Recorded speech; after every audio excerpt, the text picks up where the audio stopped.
ദിവസത്തേക്ക് ഞാൻ ഇവിടുന്ന് മാറി നിൽക്കാൻ പോവാ. ഇങ്ങോട്ട് വീട് വരെ ഒന്ന് പോണം, ഒരത്യാവശ്യം. പൊയ്ക്കോളൂ. പക്ഷെ നാളെ തന്നെ തിരിച്ചു വരണം. അത് വരും. എന്നെ പറ്റിക്കരുത്.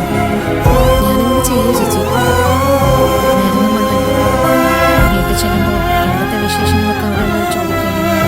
അത് കേൾക്കുമ്പോൾ ചിലപ്പോൾ പറഞ്ഞു പോകണ്ട. എന്നാലും ഞാൻ വരും. എന്താ കാരണമെന്ന് അറിയാം. എനിക്ക് ചേച്ചിയെ പിരിഞ്ഞിരിക്കാൻ പറ്റില്ല.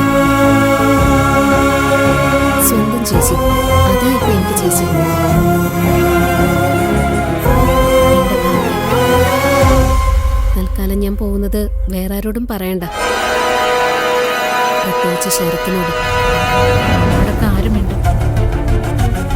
അമ്മയും മുത്തശ്ശി അവന്റെ കൂടെ നിൽക്കുന്നുണ്ട്.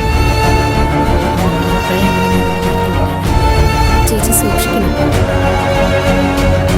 മഹാ അപകടകാരിയാ ശരത്ത്. അതെന്താ അങ്ങനെ പറഞ്ഞു? അങ്ങനെ തോന്നിയോ? തോന്നി.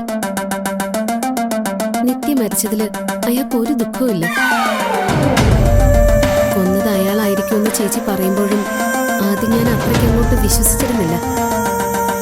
പക്ഷെ ഓരോ അനുഭവങ്ങളുണ്ടായപ്പോൾ അയാളെ ഞാൻ ശ്രദ്ധിക്കാൻ തുടങ്ങിയപ്പോൾ ഒരു കോൾഡ് ബ്ലഡഡ് ക്രിമിനൽ, അതാ ചേച്ചി അയാൾ.